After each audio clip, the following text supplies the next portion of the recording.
जय माँ लक्ष्मी। आपका दिन शुभ हो। आज हम आपको सुनाएंगे वैभव लक्ष्मी व्रत कथा। एक बहुत बड़ा नगर था जिसकी जनसंख्या अत्यधिक थी। दूर पास के अनेक लोग इस नगर में काम धंधों और नौकरी रोजगार की तलाश में यहाँ आते थे और रोजगार पाने पर यहीं जम जाते थे। ऐसे लोग अपने काम धंधों में ऐसे व्यस्त रहते थे कि अपने अतिरिक्त किसी की परवाह नहीं करते थे। लोभ स्वार्थ ने घर के सदस्यों से भी प्रेम व्यवहार कम कर दिया था। ममता, प्यार, दया, सहानुभूति, परोपकार जैसे संस्कार बहुत कम हो गए थे। पूजा पाठ दिखावे व स्वार्थ पूर्ति के लिए ही लोग करते थे। श्रद्धा पूर्वक भक्ति भाव से प्रभु भजन एवं कीर्तन नाम मात्र को ही था। हेरा फेरी, बेईमानी, शराब, जुआ, व्यभिचारी आदि धर्म विरुद्ध कार्यों को ही लोग जीवन का सुख मानते थे। सदा जीवन और उच्च विचार की शिक्षा पुरानी पड़ गई थी।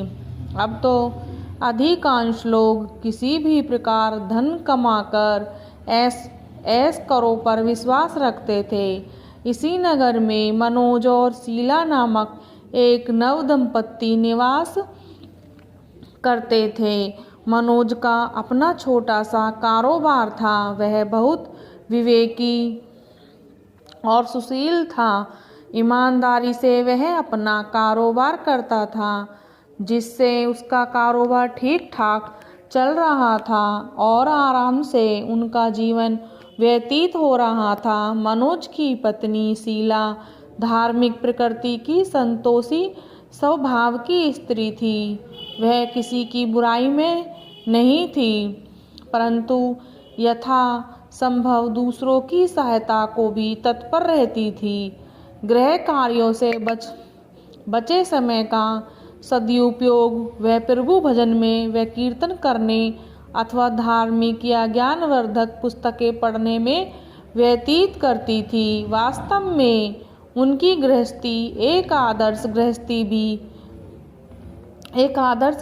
भी थी। आसपास के अधिकांश लोग उस परिवार की सराहना ही करते थे, किंतु कुछ लोग जिन्होंने दूसरों की खुशी देखकर जलन होती है, उन्हें सुख संतोष पूर्वक जीवन यापन करते देख मन ही मन कुढ़ते थे और दुखी होते थे। वे इस प्रयास में रहते थे कि किसी भी प्रकार मनोज को गलत रास्ते पर चलाकर उसकी संपत्ति से स्वयं ऐश करें। मनोज और शीला की गृहस्थी इसी प्रकार हंसी खुशी चल रही थी, पर कहावत है, सब दिन होत न एक समान। मनुष्य के जीवन में दुख और सुख, हानि लाभ लगे रहते हैं। मनोज को भी अपने कारोबार में काफी घाटा और नुकसान हो गया। उसका शायद कुछ भाग्य ही रूठ गया था। वह अपने कारोबार में हुए घाटे को जल्द से जल्द लाभ में बदलने के लिए गलत लोगों से मित्रता कर बैठा। यह झूठे मित्र उसको जल्द ही करोड़पति बनने का सपना दिखाने लगे और उसे जुआ, घुड़दौड़, शराब आदि से कुचक्र में डाल दिया। जुए, शराब आदि में आज तक कौन धनवान हुआ है? जो यह धनवान होता, मनोज करोड़पति तो बना नहीं, खाकपति अवश्य बन गया। जल्द से जल्द अमीर बनने के लालच में वह घर में थोड़ी बहुत बची धन संपत्ति, गहने, जेवर आदि भी गवा बैठा। एक समय था कि मनोज अपनी पत्नी शीला के साथ सुखपूर्वक अपना जीवन व्यतीत कर रहा था। कुछ ही दिनों में ऐसा समय आ गया कि उसे 2 समय के भोजन के भी लाले पड़ गए और वह दरिद्र और भूखमरी का साम्राज्य हो गया। इससे मनोज और भी चिड़चिड़ा हो गया। वह बात बात पर अपनी पत्नी शीला के साथ गाली गलौज और मारपीट करने लगा था। शीला एक सुशील और संस्कारी स्त्री थी। वह पति को अपना सर्व सब समझती थी। पति के व्यवहार से वह दुखी थी, किंतु भगवान पर भरोसा रखकर वह यह सब कुछ दुख सहने लगी। कहते हैं दुख में ही भगवान याद आते हैं। सो शीला का मन भी हर समय प्रभु पर भरोसा था। विश्वास था कि भगवान उसे सुख के दिन भी अवश्य दिखाएगा। एक दिन दोपहर को शीला दुखी हृदय से भगवान को याद कर रही थी। हे प्रभु, हम तेरे छोटे बच्चे हैं, हमारी गलतियों को माफ़ कर दो, हमारी गलतियों और अपराधों को क्षमा करो। हे भगवान, मेरे पति को सद्बुद्धि दो। अभी वह ऐसा ही कह रही थी कि अचानक किसी ने उसके द्वार पर दस्तक दी। शीला विचार मगन हो गई कि इस समय मुझ गरीब के घर कौन आ सकता है। सगे संबंधियों यार दोस्तों ने पहले ही किनारा कर लिया था, फिर भी द्वार उसने खोल दिया। देखा तो सामने एक वृद्ध औरत खड़ी थी। शरीर पर झुर्रियां थीं, किंतु चेहरे से अलौकिक तेज झलक रहा था। उसकी आंखों में करुणा और प्यार मानो अमृत बह रहा था। शीला उस वृद्धा को पहचानती नहीं थी, फिर भी आदर के साथ उन्हें घर के अंदर ले आई। किसी को बैठाने के लिए घर में उपयुक्त आसन तक नहीं था, अतः वो संकोच करते हुए शीला ने एक फटी हुई चादर बिछाकर उन्हें बैठने को कहा। वृद्धा उसी चादर पर आराम से बैठ गई। वृद्धा के आगमन से शीला के मन को कुछ शांति सी महसूस हुई। वृद्धा ने उसे पूछा, शीला, मुझे पहचानती हो या नहीं? शीला बोली, माँ जी, आपको देखते ही कुछ अपना सा महसूस कर रही हूँ। ऐसा लगता है जैसे आप मेरे बहुत नज़दीकी हो। आपको देखकर मेरा रोम रोम खिल उठा है, जैसा प्राय विशेष परिचित व्यक्ति से मिलने पर होता है, किंतु मुझे कुछ याद नहीं पड़ता। मैंने आपको कहाँ देखा था? वृद्धा ने अपने तव दिखाते हुए कहा। क्यों इतनी जल्दी भूल गई? अभी कुछ दिन पहले तो तू मुझे लक्ष्मी जी के मंदिर में शुक्रवार भजन कीर्तन में आती थी। मैं उसमें जाया करती हूँ। हर शुक्रवार को मैं तुमसे वहाँ मिलती थी। जब से शीला का पति मनोज गलत लोगों की संगत में बैठकर घर लुटाने लगा था, तभी से शीला बाहर निकलने में शर्म महसूस करने लगी थी। उसने मंदिर जाना भी बंद कर दिया था। शीला ने याद करने की कोशिश की वह कब उस बुढ़िया माँ से मिली थी, परंतु उसे कुछ याद नहीं आया। तभी वृद्धा बोली, बेटी, तू मंदिर में कितने मधुर भजन गाती थी। बहुत दिन से तू वहाँ नहीं आई। मैंने सोचा चलो चलकर देखती हूँ, कहीं तू बीमार तो नहीं पड़ गई।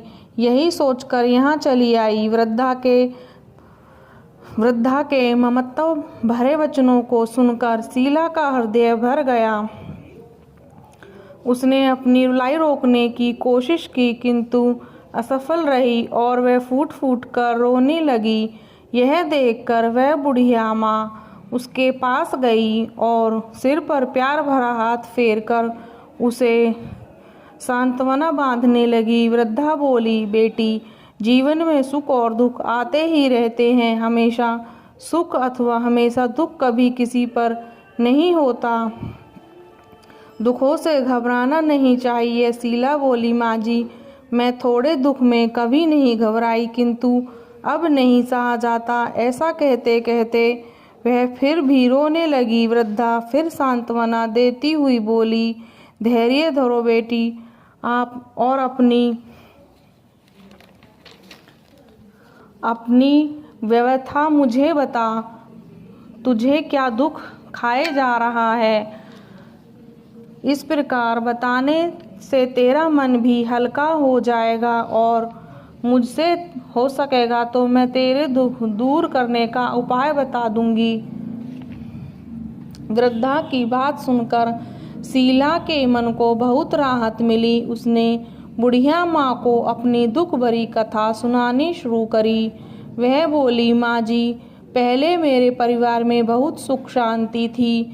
मेरे पति बड़े ही मेहनती और ईमानदार सुशील थे। भगवान की कृपा मेरे घर में खुशियाँ ही खुशियाँ थी। किसी भी कार्य में हमें कभी धन की कमी महसूस नहीं होती थी। अचानक हमारे भाग्य ने पलटा खाया। मेरे पति को अपने कारोबार में घाटा हुआ। अधिक धन कमाने के चक्कर में वे बुरे लोगों की संगत में आ गए और वे जुआ, शराब, रेस आदि कुटेवों में फंस गए। इस प्रकार उन्होंने अपना सब कुछ गंवा दिया। आज हम बिल्कुल कंगाल हो गए। अब तक जैसे तैसे घर की छोटी मोटी चीजें बेचकर अपना गुजारा करते रहे हैं। अब तो घर की ही सब वस्तुएं भी समाप्त हो गईं। हम दर दर की ठोकरें खाने वाले भिखारी हो गए। वृद्धा बोली, बेटी, कर्म की गति बड़ी न्यारी होती है। मनुष्य यदि अच्छे कर्म करे तो उसे दुख नहीं उठाने पड़ते। कुछ पिछले जन्मों के कारण लाभ हानि अथवा सुख दुख मनुष्य पर आते हैं। ऐसे में वह यह संयम से काम ले और भगवान पर भरोसा रखे तो शीघ्र ही उन दुखों से पार पा लेता है। बेटी, तेरे दिन भी अवश्य फिरेंगे। मैं तुझे उपाय बताती हूँ। तो भगवती महालक्ष्मी की भक्त है। वे तो स्वयं धन की देवी हैं और प्रेम तथा करुणा की अवतार हैं। अपने भक्तों पर उनकी कृपा सदा बनी रहती है। अतः तो उनकी महालक्ष्मी जी का व्रत कर, वे अवश्य ही तेरा कष्ट दूर करेंगी। बुढ़िया माँ की बात सुनकर शीला बहुत ही प्रसन्न हुई। उससे पूछा, माँ जी, श्री महालक्ष्मी जी का व्रत कैसे किया जाता है, यह मुझे समझाकर कहो। मैं इस व्रत को अवश्य करूँगी। बुढ़िया ने कहा, बेटी, श्री महालक्ष्मी जी का व्रत बहुत ही सरल है। इसे करने से धन संपत्ति, सुख, वैभव और यश प्राप्त होता है। कुंवारी कन्याओं को मनचाहा पति मिले, निसंतान को संतान, खोई हुई वस्तु वापस मिले और अन्य मनोकामनाएं सभी इस व्रत को करने से पूर्ण होती हैं। धन और वैभव प्रदान करने के कारण ही देवी महालक्ष्मी को धन लक्ष्मी अथवा वैभव लक्ष्मी भी कहा जाता है। शुक्रवार देवी का दिन होता है, इसलिए यह व्रत शुक्रवार को ही किया जाता है। व्रत करने वाले को सुबह स्नान आदि से निवृत्त होकर भगवती महालक्ष्मी, माँ जय वैभव लक्ष्मी का निरंतर जाप करते रहना चाहिए। सायकाल में अपने घर के एक कोने में चौका लगाकर अथवा पोछा लगाकर साफ करके एक पटड़ा रखो। उसके ऊपर एक साफ कपड़ा बिछाकर उस पर थोड़े से चावल रखो। फिर एक लोटे में जल उन चावलों के ऊपर रखो। लोटे के ऊपर एक कटोरी रखो। उस कटोरी में सोने या चांदी का कोई आभूषण रखो। अगर कोई आभूषण न हो तो 1 रुपये का सिक्का भी कटोरी में रखा जा सकता है। इसके बाद एक घी का दीपक और धूप बत्ती जलाकर रखो। एक बर्तन में थोड़ा मीठा प्रसाद के रूप में रखो। प्रसाद में बताशा अथवा गुड़ भी रख सकते हैं। और पटरे के ऊपर लोटे के पास सोने या चांदी, तांबे पर बना श्री यंत्र भी रखो। यदि धातु का श्री यंत्र घर में न हो तो कागज पर छपे श्री यंत्र को भी रखा जा सकता है। भगवती लक्ष्मी माँ को श्री यंत्र अति अधिक प्रिय है और भक्तों की सुविधा के लिए श्री यंत्र तथा भगवत